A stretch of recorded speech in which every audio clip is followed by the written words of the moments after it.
comme tous les garçons du village, Stefano et Baldo aiment faire du vélo sur le port, sauter dans l'eau entre les bateaux, tirer la langue aux filles et mettre beaucoup de fromage dans leur pizza. Mais quand arrive la nuit, si on entend un... Là, Baldo se lève, il va à la fenêtre, l'ouvre sans faire de bruit, et il scrute l'obscurité pour essayer de comprendre ce que le loup raconte à la pleine lune. Stefano, lui, est tétanisé, dégoulinant de sueur sous ses couvertures. S'il avait su, il se serait caché dans le frigo, il aurait eu moins chaud, et puis on n'a jamais vu un loup dans un frigo. Sauf dans celui de la morgue, pourrait vous dire le petit chaperon rouge, qui avait été convoqué par la police le jour où on avait ouvert la porte du congélateur pour en sortir le serial killer. Et ensuite, « Scalpel !» avait crié le chirurgien. Scalpel était arrivé, un bon petit soldat. C'était un très bon chirurgien. D'un coup d'un seul, du périnée jusqu'au sternum, il avait tout ouvert. Une canne était apparue, et l'avait tiré dessus. La grand-mère avait suivi, accroché à l'autre bout de la canne.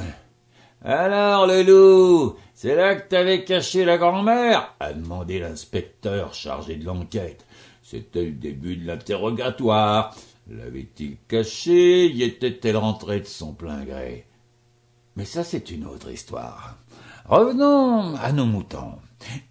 Stefano et Baldo sont jumeaux, enfin du moins à l'extérieur, parce que quand on regarde dedans, ça se voit bien que c'est pas tout à fait les mêmes. Je vous donne un autre exemple. Ça va, Baldo? Baldo, il vous répond pas, mais il vous fait un grand sourire. Et son sourire, c'est un soleil qui sèche toutes les larmes du monde. Ça va, Stefano? Ça va. Tu vois bien que ça va pas comme ça pourrait. Il y a toujours un petit quelque chose pour lui gâcher la vie. Et si tout va bien, discrètement, il va prendre un gravier, le glisser dans sa chaussure, et au bout de quelques pas, il va commencer à boitiller. Avec un peu de chance, ça va s'infecter. Il va se retrouver aux urgences. Et là, Scalpel! Pas de chance. Scalpel est déjà occupé à une autre histoire. Bref. Stefano et Baldo ne pouvaient en aucun cas avoir le même destin. Bien, voilà qu'arrive leur anniversaire, 12 ans, ça se fête. Pour l'occasion, leur père, capitaine d'un chalutier, les emmène sur l'océan. Et pendant que l'équipage est à la manœuvre, ils sont tous les trois à l'arrière du bateau, regardant le sillage. Quand tout à coup... « C'est quoi ça, papa ?» demande Stefano, terrorisé par un animal noir, bleu nuit et grisson qu'il voit plonger et sauter dans les vagues. Du monstre, il voit la gueule. De la gueule, les dents, longues, affûtées comme des lames. « Ah oui, c'est quoi ça ?» demande aussi Baldo. Lui aussi, il voit les dents. Enfin, lui, il voit un sourire. Un sourire avec des grandes dents, c'est toujours un sourire pour Baldo. Papa, qui n'y voit pas très clair, lui, prend ses jumelles. Et il voit la masse sombre, des yeux injectés. Un Kalinga. « Virez de bord !» crie le capitaine affolé. À cet instant de l'histoire, permettez-moi de faire une parenthèse. Le Kalinga est un squale marin, cruel, malin. Personne ne peut jamais le voir, en dehors de ses proies, ou de la famille de ses proies. Mais à compter du moment où vous avez la malchance de le voir, sachez qu'il ne vous lâchera jamais. Jusqu'au jour où il finira tout simplement par vous dévorer, tout cru ou agrémenté d'une salade d'algues variées, de Bretagne, Méditerranée ou de mer de Chine, enfin bon. Pour Stefano, qui voulait être marin comme son père, un rêve venait de s'écrouler. On l'a envoyé à la ville, loin de la mer, à l'abri, suivre des études. C'est lui qui a choisi de suivre. Un master de logique cartésienne raisonnée, ponctué par une thèse passée avec brio. Je vous donne le thème de la thèse. L'inéluctable est-il fatal, inévitable ou incontournable? Avant de rentrer dans la vie active, encore imprégné de ses études, il a continué à s'interroger, à se poser ces questions qui rendent la vie si légère. Combien a-t-il de dents? Où et quand va-t-il me dévorer? Peut-il remonter les cours d'eau, coupant ou tranchant les dents? Vit-il déjà dans le château d'eau? pointu ou acéré? Entre le château d'eau et le pommeau de ma douche, quelle est la longueur du tuyau? Il vivait plus. Il câlinguait. Une seule solution. Changer d'air.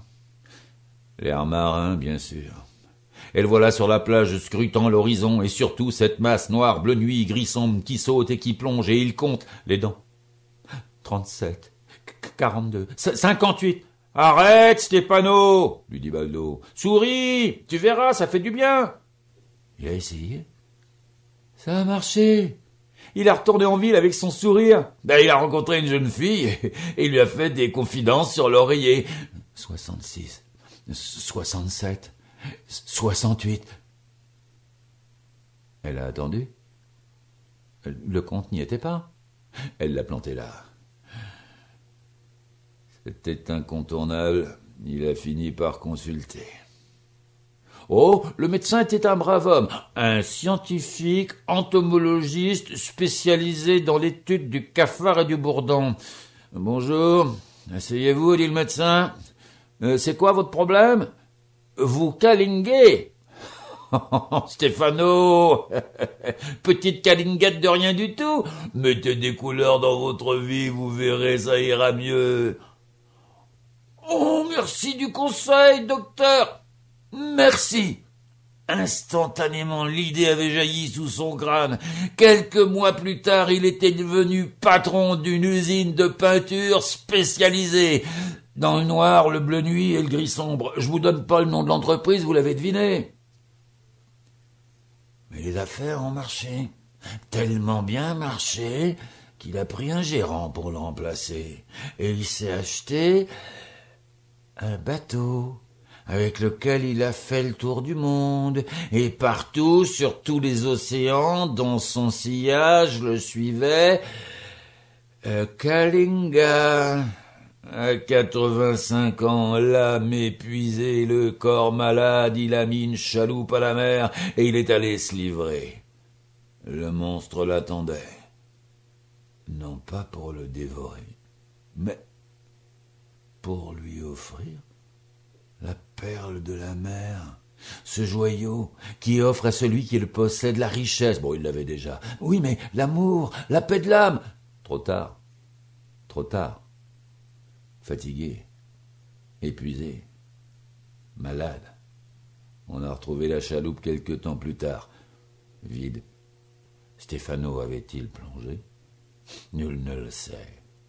Mais quelques jours plus tard, Baldo est parti à son tour avec un sourire qui illuminait son visage. Faut dire que lui, il avait bien profité de la vie et du coup, il en avait fait profiter les autres aussi.